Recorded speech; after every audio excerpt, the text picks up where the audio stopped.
Focus to our top story. India today has accessed an audio clip of jaish-e-mohammed. That's a banned global terrorist organization. Its chief, Maulana Masood Azhar, his audio clip after his nephew, Talha Rashid, was killed by security forces in a fierce encounter in Pulwama. So this terror mastermind, the man who plotted the Pathankot and the parliament terror attack, is clearly rattled by this encounter, and hear his sorrow in this audio. What is worse, he is also threatening India with a counter strike. Listen in.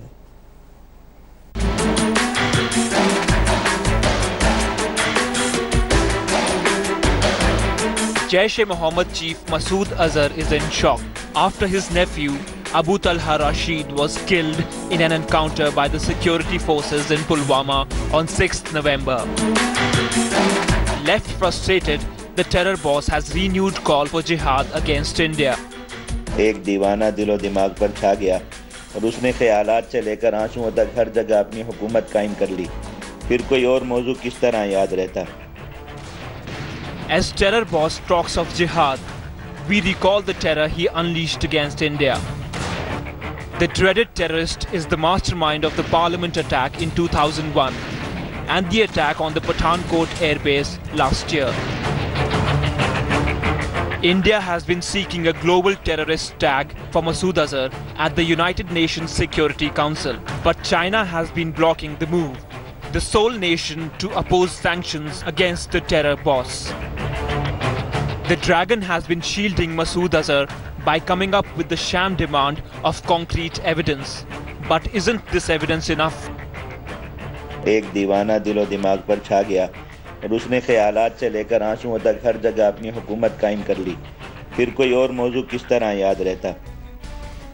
Indian security forces have broken the backbone of terror in the valley, and the killing of Masood Azhar's nephew has clearly rattled the Jaish chief in Pakistan. Once again, terror state Pakistan, which has been shielding and sponsoring terrorists like him, stands exposed. Bureau Report, India Today.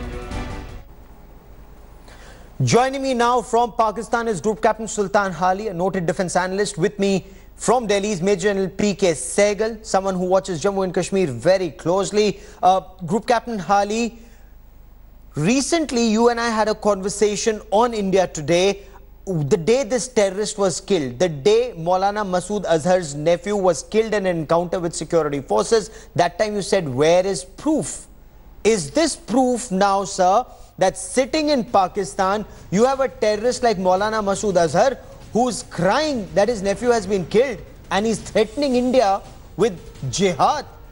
Should Pakistan now not take action against Masood Azhar? Thank you, Gaurav. But the proof I had required from you was that you said that the gun that was recovered from him was a US issue to the Pakistan Army, and you said you had its serial numbers and you were going to check it with the US Army against their inventory whether it was one which was issued to us. And I had told you that it was probably one which was stolen from the containers which had been raided at the Karachi port while departing for Afghanistan. I thought you have come up with that proof. That Sir, would be that is separate. Proof. That will happen government to government. That will happen government to government, you rest assured. What do you make, Group Captain Hali, of Masood Azhar in Pakistan crying about his nephew being killed in an anti-terror operation by security forces in India and plotting revenge now, sir?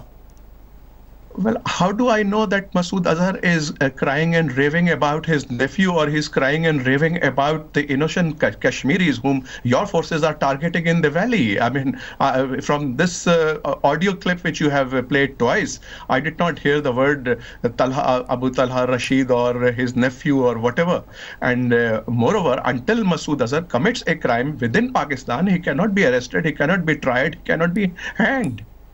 Sir, I think you're wrong on two facts, but let me bring in Major General Sehgal, P.K. Sehgal, for more on this. General Sehgal, in any civilized country, would this be seen as evidence of Pakistan, terrorists in Pakistan, their involvement in terror in India?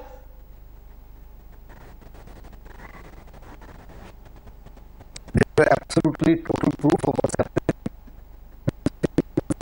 Okay, General Sehgal, give me a moment while I try and reestablish that audio link with you in a moment. But Group Captain Hali, I'll tell you why you're wrong on facts on two things. When we talk about terror, it doesn't have to be in one country specific. Pakistan is bound to take action, or any civilized country is bound to take action if there are terrorists on its soil, whether that terror activity may have happened in a different country. And here, you're saying that Pakistan will take action against Masood Azhar only if he's involved in terror in Pakistan. Incidentally, as you and I are both well aware, he was involved in terror in Pakistan, but your country took no action against him. Your former president, Pervez Musharraf, and like you, he wore a military uniform. He was your former chief. He was your former president. Masood Azhar was involved in that plot to assassinate him. You hanged some people, but not Masood Azhar. Why? Because you're using him against India? No, sir. Let me tell you this for sure, that anybody who is found guilty of plotting against, let alone an army chief or a president of Pakistan, anybody, and if there is ample proof, he is not going to escape. And Pervez Musharraf was a very powerful general. He was a dictator, and he also became the president of Pakistan. But his hands were not tied. The people who were actually responsible for it were apprehended, they were tried, and they were hanged. If there was an iota of proof about Masood Azhar's involvement, he would definitely have seen the gallows. Sir, but tell me this, Jaish-e-Mohammed is a banned terrorist organization. It's a UN designated terrorist organization. Why is Pakistan not taking any action against Jaish-e-Mohammed? Why does it still function out of Bahawalpur? How can they still raise funds, sir?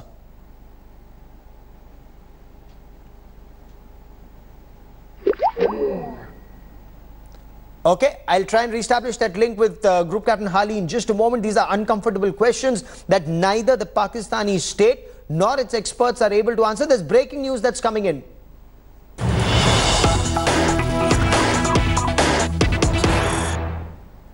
Five Pakistani fishing boats have been seized from the vertical channel of Harami Nala area of Bhuj. 3 Pakistani fishermen have been apprehended by the Border Security Force. Search operations are currently underway. This is a very, very significant piece of information that's coming in. I want to quickly cut across to India Today's Kamaljeet Kaur Sandhu. Kamal, what more can you tell us about the 5 boats and the 3 people apprehended? You know, what we've been told, Gaurav, is that around 3:45, the BOP 1175, this is of 79 Battalion of the BSF, they've managed to seize 5 Pakistani fishing boats. They've obviously apprehended 3 Pakistani fishermen. We've been told this is obviously, as you mentioned, about from the Harami Nala. This is a part in Bhuj in Gujarat. But incidentally, this is an area of concern. The area of Sir Creek has also been something which has been mentioned by the BSF. Also, this is the same timing as how Pakistani Rangers are currently in New Delhi for the biannual talks with the BSF. So this matter is going to be raised by the BSF, and remember, because these are fresh arrests which have been made, this is fresh evidence that that BSF can confront Pakistan with. But yes, time and again, this has been an area of concern about how terrorists can actually manage to be. This is also an area where fishermen actually stray into Indian waters. But we've given Pakistan benefit of doubt many a times. This is a serious matter, and Pakistani Rangers will be confronted with about how their men and fishermen continue to reach into Indian waters. So are these fishermen, is there any suspicious, were they fishing in Indian waters? Did they stray into it, or was this an infiltration attempt? Well, what we know is that these being declared as Pakistani fishermen. And remember, as far as international waters are concerned, there is no demarcated line. Sometimes they stray, not knowing whether they've actually reached on. But that's the talk about how there is a benefit of doubt. But we've seen in 2611 about how there were terrorists who used the Indian waters to actually attack city in Mumbai city in 2611. But here is a continuous effort. there is no perhaps checking about how the fishermen, whether it is to spy, whether it is to get information, or whether it is just a stray incident of or whether it is to Indian drop waters weapons like they did in 1993, Kamal. For the moment, many thanks for joining me. Keep tracking that story. Thanks for watching the video. For more such news and updates, please like, share and subscribe to India Today. Also check out our other great videos from our channel. We know you would love to.